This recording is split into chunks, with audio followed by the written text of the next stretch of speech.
What you're watching right now are police officers escaping and abandoning one of their police precincts, which was later burned down by protesters in a major U.S. city.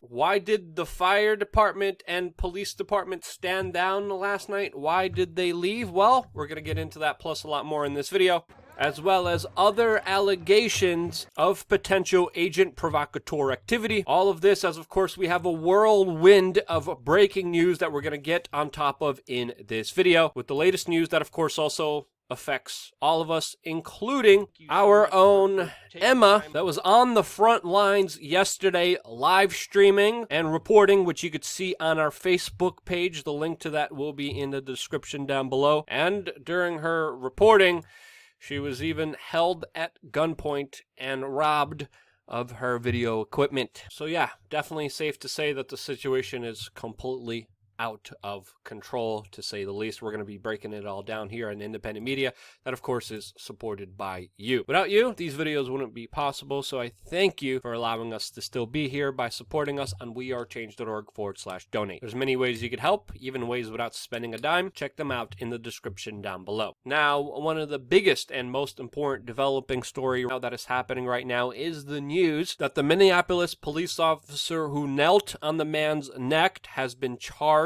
with third-degree murder and manslaughter charges, and he has been taken into custody after another wild night of rioting in the city. The prosecutors in this case highlighted how this police officer had his knee on George Floyd's neck for over 8 minutes and 46 seconds in total, adding that 2 minutes and 53 seconds of this was when Mr. Floyd was non-responsive. And after investigating this police officer, many people have also found that he had 18 previous complaints made against him, including one where there was a $25,000 settlement, which the city's taxpayers paid for, not him, not the police precinct. He was previously accused of punching a suspect that was handcuffed, involved in other fatal police shootings in 2006, 2008, and even 2011, twice. Many of this happened under famous political pundit Amy Klobuchar's nose, who at the time, during some of these incidences, was Minnesota's chief prosecutor, who refused to bring charges on more than 24 officers who had killed civilians on duty. And her response to all of this is, of course, rightfully getting some criticism, since, of course, while looking at some of the data on just this one officer alone, there definitely is an argument made for the corruption of this police department and many others like it throughout the country. And when talking about policing, especially the militarization of police, the normalizing of the police state, there should be an important conversation. A lot of people want to talk about race, which we're going to get into in a little bit, but staying on the focus of policing here, there's definitely a lack of accountability, too much power, and the abuse of it, and something worth considering, which people are pointing to right now, and that is the possibility that undercover officers could be used during this time in order to incite violence as an agent provocateur, to create a problem-reaction-solution dialectic, which would allow the police to be justified in using more force and having more power. There's been some videos circulating like this, which haven't been verified, of someone using an earpiece. Again, I do have to point out here, earpieces like this are available for the general public. And most importantly, we have to understand that this photo going around right now as if it's from Minneapolis is actually from Frankfurt, Germany, and not from the United States. Again, lots of disinformation out there left to confuse you in order so you don't see exactly what is happening. There's also this video going around showing local residents confronting a man who they accuse of being an undercover cop, creating some of the violence. And we have to remember, all of this is a possibility since many times historically, police officers have been caught not only infiltrating protest groups, but being the major agents of chaos, creating the most amount of violence and havoc during their, quote, undercover duties. This has been documented time and time again. Is this happening in this particular case? Well, there's some people investigating online whether that is the truth or not. So far, there has not been any empirical 100% proof of this assertion, but we should be aware that it is a possibility. Since, of course, there was massive violence that happened just moments ago that will most likely continue to happen, not just in Minneapolis, but all over the United States. Violence and destruction of property that some, quote, news organizations, if you could even call them that, are having a hard time describing, as of course a building is burning down behind this NBC's anchor, and he had this to say. I want to be clear in how I characterize this. This is mostly a protest.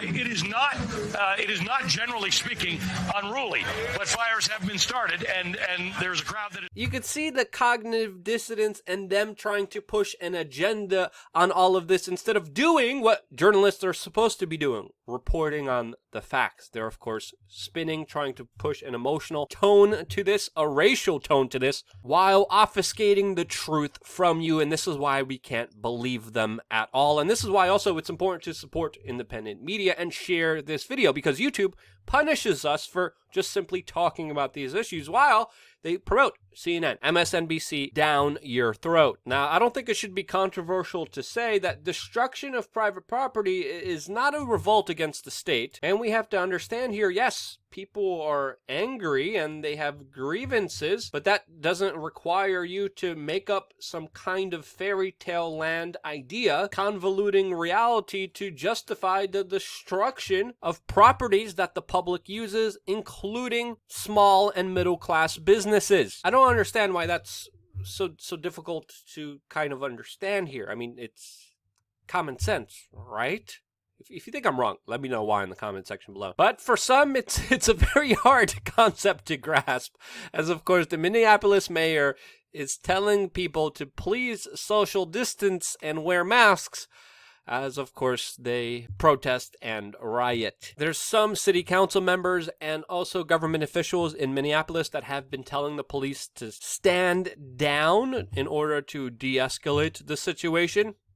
And it looks like that's exactly what happened when police officers were fleeing from the police precinct, which was later lit on fire. And you can see these police officers running away as, of course, protesters and rioters are throwing objects at them, and they are clearly escaping the situation. And along with the fire department, they essentially all stood down and allowed a large portion of the city to burn. And it definitely did burn. And while other government officials are telling protesters to social distance, other ones are telling them that, quote, when the looting starts, the shooting starts, which was a tweet by U.S. President Donald Trump, which is now being censored by Twitter, which I think a lot of people agree is definitely not the right tone you want to have during this volatile, very dangerous situation that is only getting worse from here. Now, it's interesting because we've seen some police officers a day ago take action and protect some businesses, which they were able to do successfully. There was even another target, which was